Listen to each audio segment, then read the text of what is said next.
మూడోసారి నాకు అవకాశము ప్రజలు ఇచ్చిర్రు ప్రధానమంత్రిగా, కాబట్టి నేను మీకు కృతజ్ఞతగా ఉంటా. మీకు గతంలో నేను ఎన్నో చేయలేకపోయినా,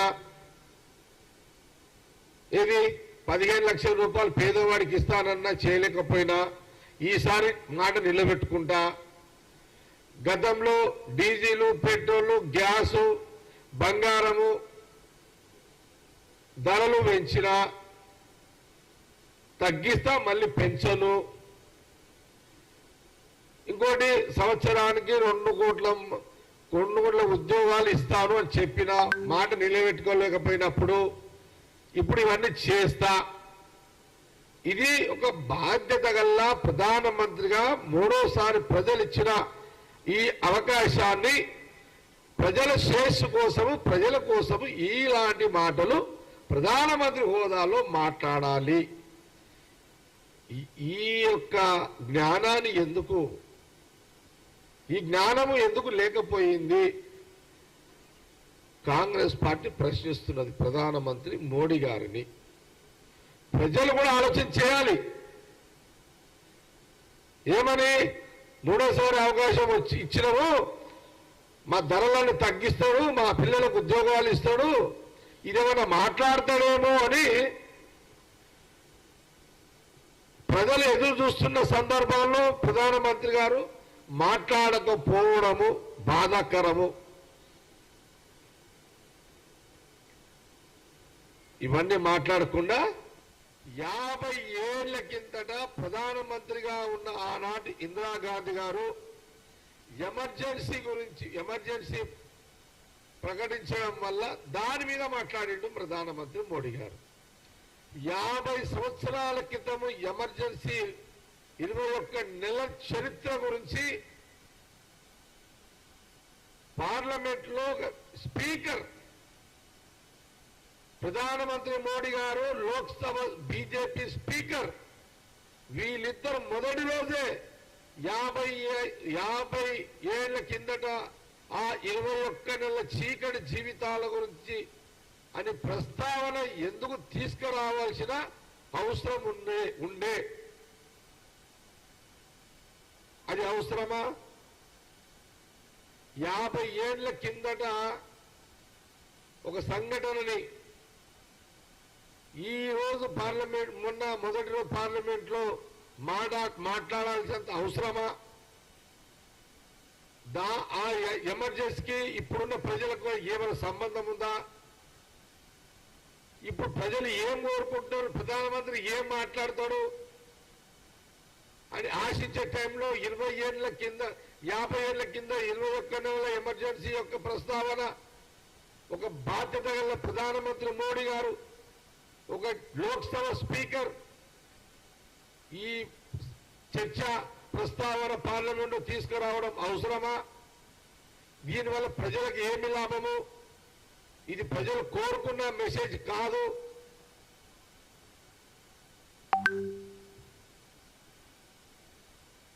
ఈ జ్ఞానం లేకపోవడం బాధాకరం బీజేపీ పార్టీకి.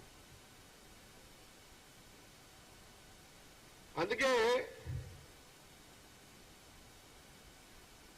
ఈ బీజేపీ ప్రధానమంత్రి మోడీ గారి యొక్క తప్పుడు పరిపాలనలో, ఆలోచనలో ఆర్ఎస్ఎస్ భాగవత్ గారు కూడా తప్పు పట్టారు, ఆర్ఎస్ఎస్ ప్రముఖులు కూడా తప్పు పట్టారు.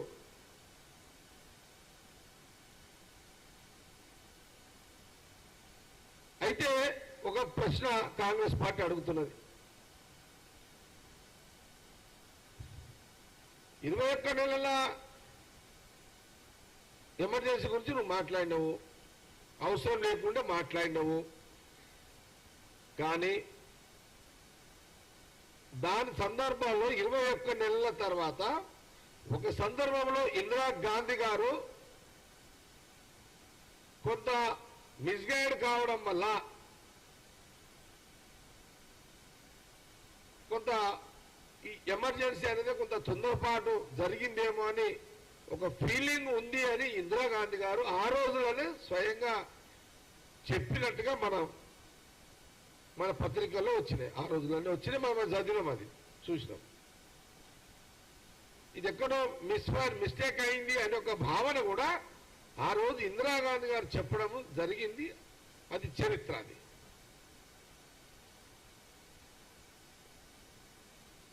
దాని తర్వాత ఇందిరాగాంధీ గారు దిగిపోవడం జరిగింది. తర్వాత అన్ని రాజకీయ ఏది జనసంఘ్, జనతా పార్టీ జనసంఘ్ పరిపాలన గవర్నమెంట్ వచ్చింది. మళ్ళీ ఎన్నికలు వచ్చినాయి. 1980లో ఎన్నికలు వచ్చినాయి. అప్పుడు వచ్చినప్పుడు మన మొత్తము పార్లమెంటు సీట్లు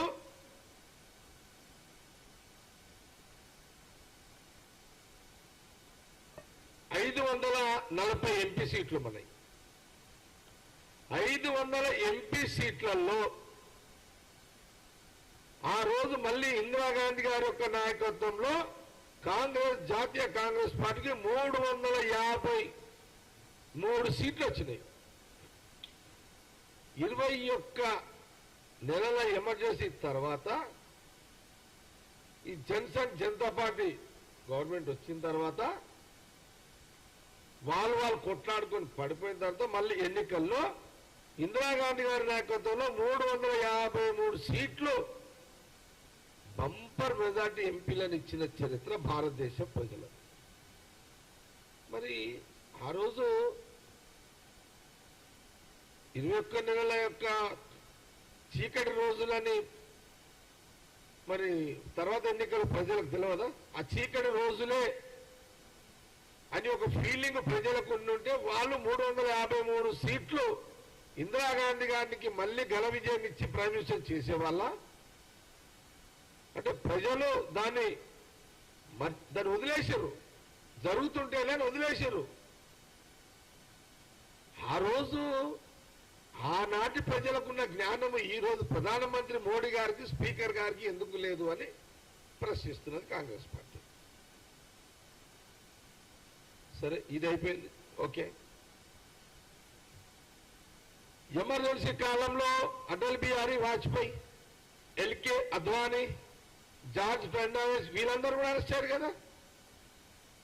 అయిన తర్వాత ఇదే అటల్ బిహారీ వాజ్పేయి గారు కూడా ఆ రోజు కూడా ఎమర్జెన్సీని ఇందిరాగాంధీ గారు తీసుకుని నిర్ణయాన్ని వ్యతిరేకించారు. కానీ తర్వాత మళ్ళీ ప్రధానమంత్రిగా అయిన తర్వాత 80 తర్వాత ప్రధానమంత్రిగా అయిన తర్వాత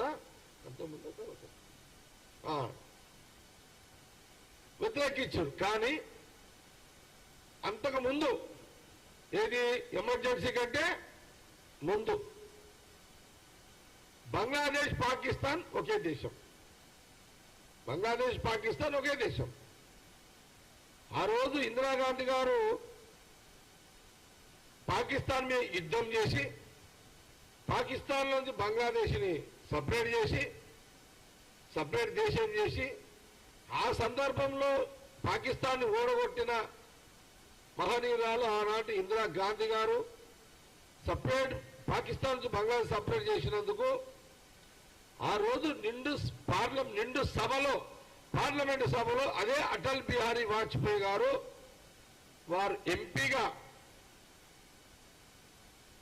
మరి అప్పుడు జనతా పార్టీ వారు ఎంపీగా మరి వారు ఇందిరాగాంధీ గారిని ఏమన్నారు? ఈమె ఇందిరాగాంధీ దుర్గామాత లాంటి యొక్క మహనీయురాలు, అలాంటి శక్తి గల గొప్ప వ్యక్తి ఇందిరాగాంధీ గారు అని దుర్గమ్మ తల్లి లాగా ఆమెని కొంచెం పొగిడినటువంటి వ్యక్తి అటల్ బిహారీ వాజ్పేయి గారు ఇందిరాగాంధీ గారి నుంచి. ఇదెందుకు పార్లమెంట్ లో చర్చకు తీసుకురారు? మరి సిద్ధమా దీనికి? ఎమర్జెన్సీ గురించి మాట్లాడే స్పీకర్ గారు మోడీ గారు మరి బంగ్లాదేశ్ లో ఉన్న పాకిస్తాన్ లో బంగ్లాదేశ్ విడదీసి వాజ్పేయి గారు దుర్గామాతగా భావించినటువంటి ఈ చర్చని పార్లమెంట్ లో బీజేపీ తీసుకురాగలుగుతుందా ఇది కాంగ్రెస్ పార్టీ అడుగుతున్నారు.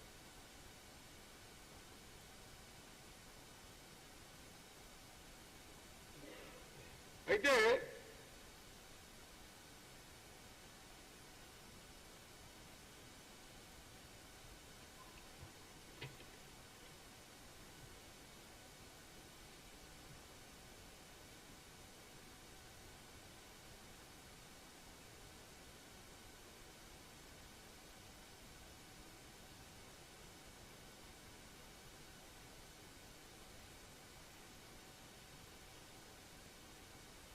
మరి ఒక ఎమర్జెన్సీ గురించి పదే 50 ఏళ్ల తర్వాత మీరు మాట్లాడేటప్పుడు ఆమె ఇందిరాగాంధీ గారి గురించి మరి ఇంకా కొన్ని విషయాలు చెప్పాలి కదా.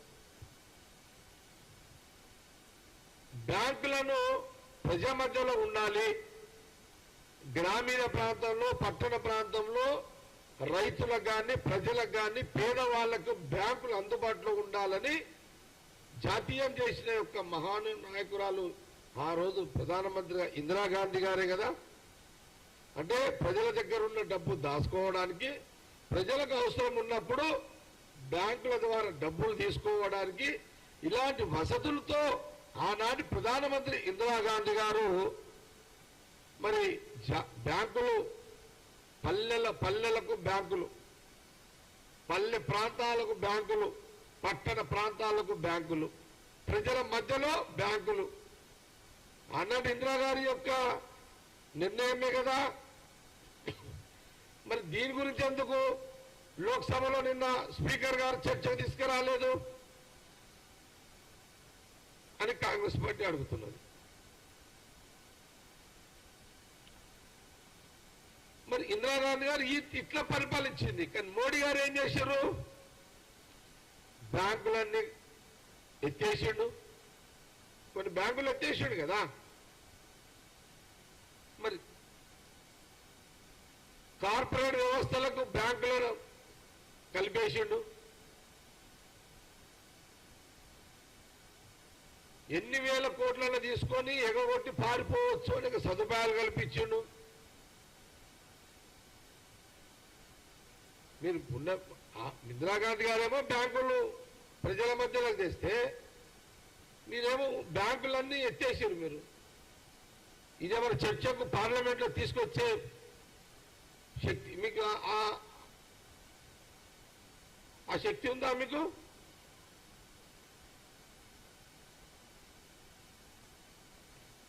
ఇప్పుడు ఆనాడు ఇందిరాగాంధీ గారు చైనా మన భారతదేశం యొక్క భూమిని చైనా ప్రభుత్వము ఆక్రమించింది. అప్పుడు చైనా మీద యుద్ధం చేసిన ఇందిరాగాంధీ గారు చైనా మీద యుద్ధం చేసి భారతదేశం యొక్క భూమిని ఆక్రమితం చేసిన చైనా నుంచి విడిపించింది. ఇది వాస్తవం. దీని మీద బీజేపీ మోడీ గారు స్పీకర్ గారు పార్లమెంట్ లో చర్చకు సిద్ధమా?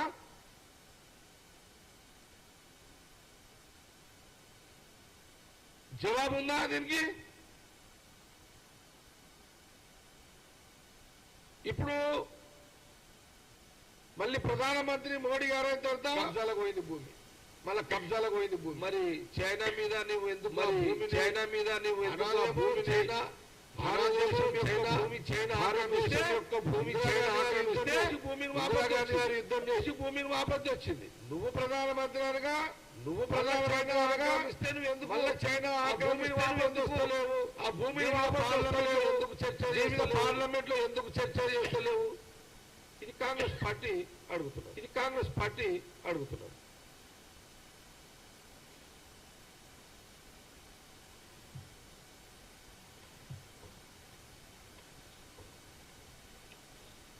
ఇంకొక మాట కాంగ్రెస్ పార్టీ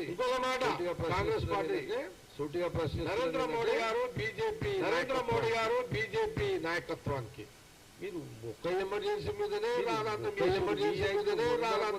మీఐకి వందల కొద్ది ఎమర్జెన్సీలు ఉన్నాయి. మీ మీకు చెబుతుంటే ఒకటి కాదు ఎమర్జెన్సీ మీది. ఇందిరాగాంధీ గారు డైరెక్ట్ గా ధైర్యం ఉన్నది, డైరెక్ట్ గా చేసింది, ధైర్యం లేదు, మీరు ఇండైరెక్ట్ గా చేస్తున్నారు. ఎట్లా చేస్తున్నారు? దేశంలో అందరినీ బ్లాక్మెయిల్, రాజకీయ పార్టీ 15 రాజకీయ పార్టీ 15 మీరు అదే పని చేశారు కదా. కాంగ్రెస్ ముఖ్యమంత్రి ఆయన ఏం చేసిండు, కాంగ్రెస్ ముఖ్యమంత్రి ఆయన ఏం చేసిండు, వీళ్ళ మీద తెలియకనో కొంత పేపర్లలో ఎక్కడో దగ్గర పొరపాట్లు మనుషులము జరుగుతుంటాయి.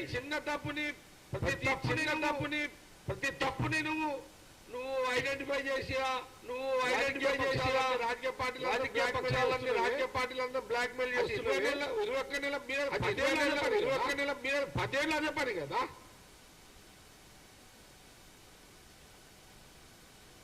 పేపర్ల ప్రకటన వస్తే ఈడీ వస్తుంది, బీజేపీని ఏమని తిడితే ఈడీ బీజేపీని తిడితే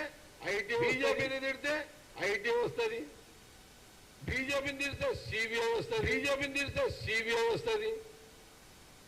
ఇది రోజు టెన్షన్లే కదా, 21 మీరైతే రోజు ఎమర్ చేశారా? రోజు చీకటి రోజులేవండి, నిద్ర కూడా వార్తలేవు లీడర్లకు సరిగ్గా. అట్లా బ్లాక్మెయిల్ చేస్తున్నారు. ఒక ప్రశ్న అడుగుతున్నాం మేము కాంగ్రెస్ పార్టీ, నరేంద్ర మోడీ గారు గుజరాత్ ముఖ్యమంత్రిగా ఉన్న సమయంలో ఫిబ్రవరి 27, 2007 గోద్రా అల్లర్లు జరిగాయి. 23 ఏళ్లు దాటింది. గోద్రా హింసాకాండపై చర్చకు సిద్ధమా? ఇది కాంగ్రెస్ పార్టీ అడుగుతున్నది. 3 నెలల పాటు గుజరాత్ లో జరిగిన గోద్రా హింసాకాండలో మరణించారు. 2000 మంది మరణించారు. మోడీ సీఎంగా ఉండి అత్యంత భారీ హింస జరిగింది. దీనికి మోడీ వహించి పార్లమెంట్ లో స్పీకర్ ఎమర్జెన్సీ ఇందిరాగాంధీ గారు ఎమర్జెన్సీ గురించి మాట్లాడడానికి మీరు సిద్ధమా? ఆ దమ్ము మీకు అల్లర్లో 2000 పార్లమెంట్ లో మాట్లాడే ఒక ఆ ధైర్యము స్పీకర్ కి నరేంద్ర మోడీ గారికి ఉందా? ఇది కాంగ్రెస్ పార్టీ అడుగుతుంది.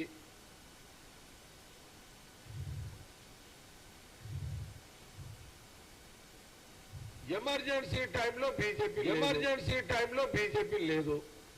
ఎమర్జెన్సీ అనే మీరు అంటున్నారు కదా, అప్పుడు ఇంకా బీజేపీ ఉంటనే.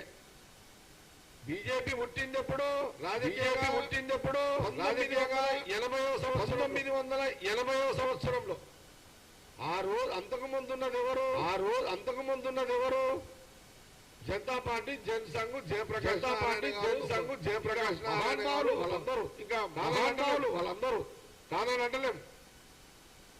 వాజ్పేయి గారు, అద్వానీ గారు, జార్ఖండ్ సిద్ధాంతాలు, వాళ్ళ ఆ రోజు సిద్ధాంతాలు, భావాలు ఇవన్నీ జరిగినాయి. ఇవన్నీ ఉన్నాయి. కాంగ్రెస్ పార్టీ ఏమంటుందంటే బీజేపీకి గతం లేదు, చరిత్ర లేదు. ఎమర్జెన్సీ పెట్టిన తర్వాత జరిగిన ఎన్నికల్లో ఇందిరాగాంధీ గారిని ప్రజలే గెలిపించారు. ఈ ఎమర్జెన్సీ అనేది పక్కకు పెడితే 10 ఏళ్ళుగా మోడీ పాలన అంతా, దేశంలో మోడీ పాలన అంతా అప్రకటిత ఎమర్జెన్సీ. ఇది నిజమే కదా. ఉత్తరప్రదేశ్ లో జరిగిన అనేక సంఘటనలు చాలా ఉన్నాయి. హింసాకాండ అల్లర్ల గురించి మీకు చాలా స్పష్టంగా చెప్పిన నల్ల చట్టాలు చెప్పింది మోడీ గారే కదా. ప్రధానమంత్రి గారు మోడీ గారు నల్ల చట్టాలను తీసుకొచ్చి రైతులను వాళ్ళని ఫైరింగులు చేసి వెహికల్స్ తోటి వెహికల్స్తో దాడి చేసి రైతుల మీద దాడి చేసి చంపి మరి ఈ చర్చ మరి ఈ నరేంద్ర మోడీ గారు మంత్రి గారు స్పీకర్ గారు ప్రధానమంత్రి గారు స్పీకర్ గారు లోక్సభ మాట్లాడగలుగుతారా మాట్లాడగలుగుతారా?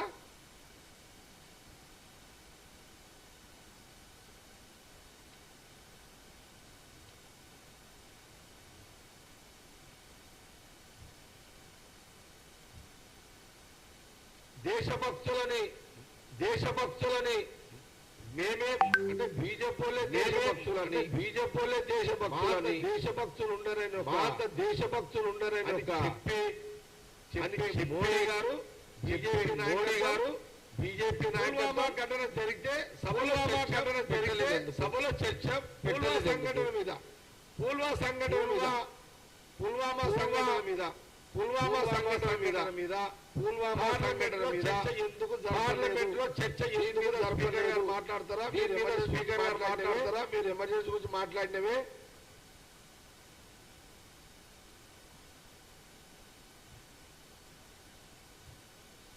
అందుకే దేశ చరిత్ర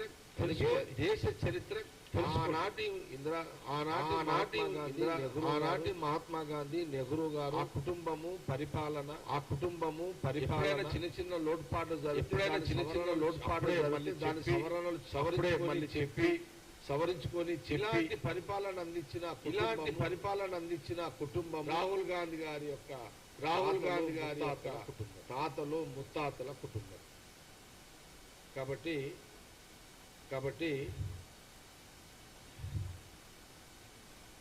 కాబట్టి ఒక శక్తివంతురాలైన పరిపాలన ఆనాటి ఇందిరా మరో శక్తివంతురాలైన ఈ యొక్క దేశంలో నాయకురాలు సోనియా గాంధీ గారు. ఇది కాంగ్రెస్ పార్టీ చరిత్ర. ఆ కుటుంబంలో పుట్టిన ఆదర్శాలతో పుట్టిన మహానాయకుడే రాహుల్ గాంధీ గారు. ఇది ఎవరికి ఇష్టం లేని సాటుగానే చెప్పుకోవాల్సిందే. కాబట్టి ఈ ప్రెస్ మీట్ లో మా ఉద్దేశం ఏంటంటే మీరు ఒక్క ఎమర్జెన్సీ గురించి మాట్లాడితే మీరు 100 ఎమర్జెన్సీల పరిపాలన అందిస్తున్నారు అని మేము కాంగ్రెస్ పార్టీ మాట్లాడుతున్నాం. ఇప్పుడు అన్నది మీరు ఒక్క ఎమర్జెన్సీ గురించి మాట్లాడితే కాంగ్రెస్ పార్టీ ఇందిరా గాంధీ మోడీ ప్రధానమంత్రి పరిపాలన ఎమర్జెన్సీల పరిపాలన జరిగిందని ప్రజలకి అభిప్రాయమే కాదు. కాంగ్రెస్ పార్టీ అభిప్రాయమే కాదు. ప్రజలంటే Congress party. Okay, thank you.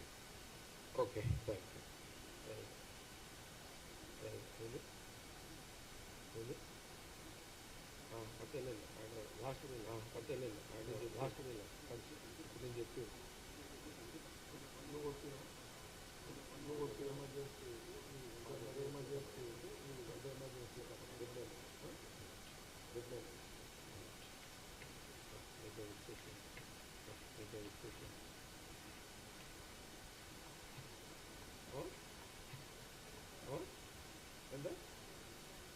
ఎంత 35 minutes.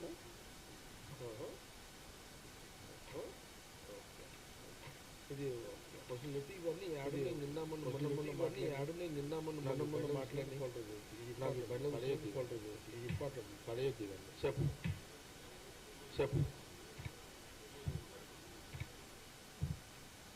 ఏంది ఏం కావాలి ఇప్పుడు మీకు రాజకీయం చెప్పండి.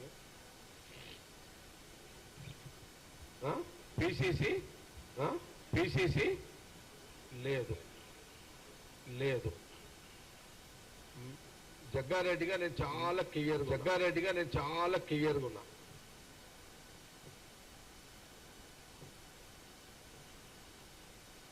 సోనియా గాంధీ రాహుల్ గాంధీ గారు ఏది చెప్తే దాన్ని నేను ఫాలో అవుతాను. నేను హైదరాబాద్లోనే ఉన్నా కదా, ఢిల్లీ పోలే కదా. నేను హైదరాబాద్లో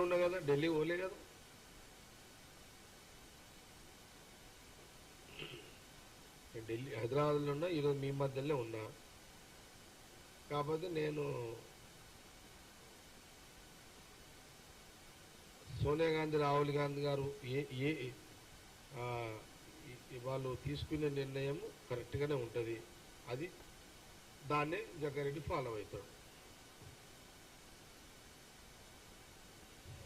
పిసిసి వాళ్ళు ఎవరిని ఇచ్చినా, గతంలో రేవంత్ రెడ్డి గారిని పిసిసి ఇచ్చారు, ఇయ్యంగానే రేవంత్ రెడ్డి ఫాలో కాలేము. ఇప్పుడు ఎవరిని ఇచ్చినా అదే ఫాలో అవుతాం. నేను హైదరాబాద్లోనే ఉన్నా, నేనైతే పైరవ్ చేస్తలేదు. మీకు క్లారిటీ ఉంది కదా. ఇదైతే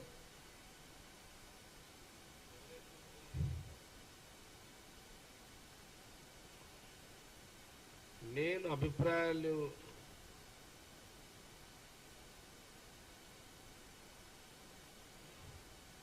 చెప్పే ప్రోటోకాల్లో నేను లేను. ఒకటి, ఎవరైనా బాగానే ఉంటుంది,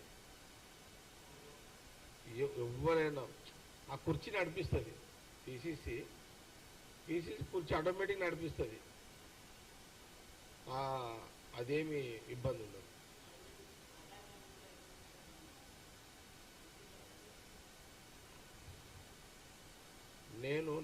నేనేం చెప్తుంది తెలుసా, గాంధీ భవన్లో అటెండర్ పోస్ట్ ఇచ్చినా చేస్తాను. అది పెట్టుకోండి, అర్థమైందా? ఇది సీరియస్, నేనేమి మీకు జోక్ చేస్తలేదు. సోనియా గాంధీ రాహుల్ గాంధీ గారు జగ్గారెడ్డి ఒక 2 ఏళ్ళు నువ్వు గాంధీ భవన్ అటెండర్గా డ్యూటీ చేయాలంటే కూడా చేస్తాను.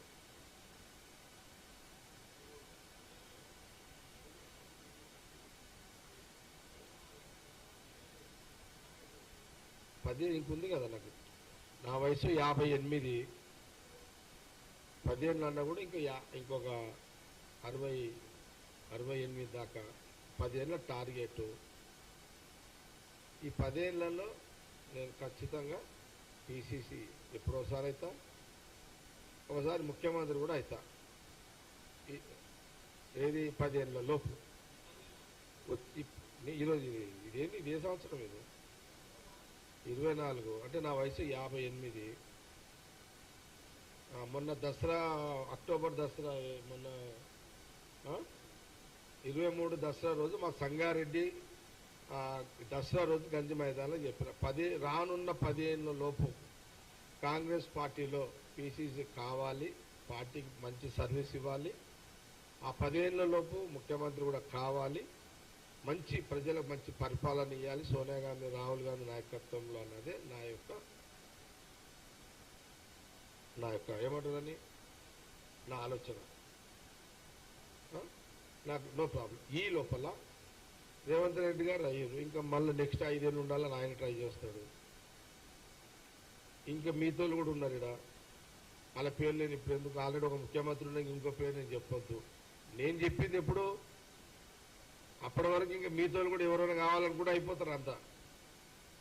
అందరు అయిపోయినాకనే నా కోరిక, నేను ఎవరికి కాంపిటీషన్ కాదు.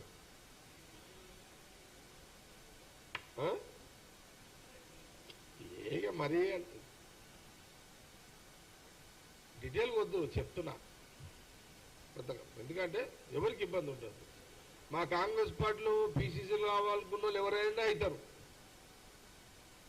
ఇప్పుడు చూడు, మీరు టీవీలు చూస్తున్నాం, మీరు అట్లా మహేష్ గౌడ్ది నడుస్తున్నది, మదియాస్ గౌడ్ది నడుస్తున్నది, బలరాం నాయక్ పేరు వస్తుంది అనుకున్నారా, బలరాం నాయక్ నడుస్తున్నది. సురేష్ శెట్టి గారి పేరు వస్తారు అనుకున్నారా, సురేష్ శెట్టి గారిది నడుస్తున్నది.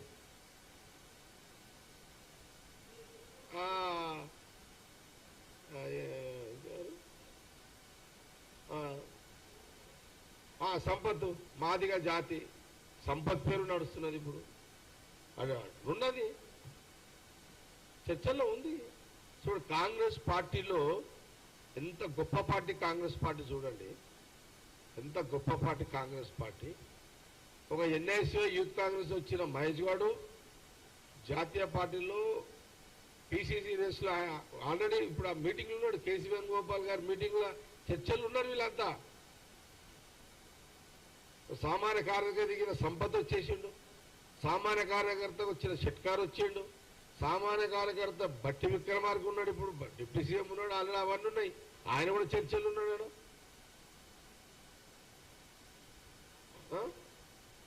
ఇంకెవరు మధ్యాసి గౌడ్ గారు, ఆయన ఒక అట్లా. నేను ఏమంటున్నంటే కాంగ్రెస్ పార్టీ ఇంత గొప్ప పార్టీ,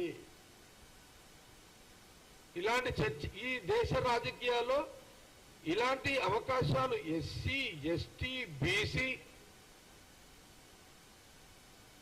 మైనార్టీలో కూడా ఏమైనా క్లెయిమ్ చేస్తారు, వాళ్ళకు కూడా అక్కడ చర్చలు ఉంటారు. ముస్లిమ్స్ కూడా చూడండి, ఇంత గొప్ప పార్టీలో ఇంతమంది పీసీసీలు దాదాపు 10 మంది చర్చ జరుగుతుంది. ఈరోజు ఎలక్ట్రానిక్ మీడియా, ప్రింటింగ్ మీడియా, ఈరోజు చూడండి వార్తల మీద వార్తలు, బ్రేకింగ్ల మీద బ్రేకింగ్లు. సామాన్య కార్యకర్త నుంచి వచ్చిన నాయకులుగా ఎదిగి పిసిసి రోజులో ఉండడం అంటే మామూలు మాట కాదు. ఇప్పుడు బీజేపీ ఉంది, బీజేపీలో ఇలాంటి స్వతంత్రం ఉంటుందా? ఎవరైనా క్లెయిమ్ చేస్తారో పేరు వస్తుంది ఎవరికైనా, నాకు ఈ మనసులో ఈ కోరిక ఉంది అని ఎవరైనా బీజేపీలో నేను ప్రెసిడెంట్ చెప్పగలుగుతారా? బీజేపీ పార్టీలో బీఆర్ఎస్ లో అసలుగా బీఆర్ఎస్ లో ఉండదు. ఎందుకంటే అదే ఆయనే రాజు, ఆయనే మాట్లాడా. మరి సమస్త కులాలకు పిసిసి ప్రెసిడెంట్ అయ్యే అవకాశం ఎక్కడుంది? ఒక కాంగ్రెస్ పార్టీలో ఉంది. అది సోనియా గాంధీ, రాహుల్ గాంధీ గారి యొక్క నాయకత్వంలో.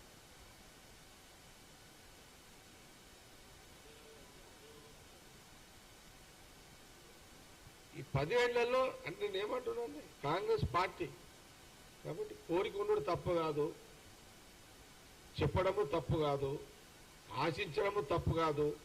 నాకు కొంత నేను ఒక విజన్ మీద ఉన్నా. చాలా చాలా నా పుట్టుక కాడి నుంచి ఇప్పటి వరకు నేను పుట్టిన కుటుంబము, నేను పెరిగిన వాతావరణము, నాకు అన్నిటి మీద ఒక ఆలోచన ఉంది. అది ఎప్పుడు నేను చేయగలుగుతా. అందుకే నేను కాంట్రవర్సీలో లేను. ముఖ్యమంత్రిగా రేవంత్ రెడ్డి గారు ఈ 5 ఏళ్ళు మళ్ళీ ఆయన 5 ఏళ్ళు ఉన్న ట్రై చేస్తాడు, తప్పు కాదు. మీతో కూడా ట్రై చేస్తారు కదా. మళ్ళీ మన బీసీలు, ఎస్సీలు, ఎస్టీలు వాళ్ళు కూడా ట్రై చేస్తారు. వాళ్ళందరూ అయినాకనే లాస్ట్కి నేను ఎక్కడ కూడా నో కాంట్రవర్సీ, ఎవరితో ఏం లేదు. నాకు పాలసీ ఒకటే, నా జోలికి ఎవరు రావద్దు, నేను జోలికి పోను. ఎవడన్నా జోలికి వస్తే ఎవరిని ఇడవ.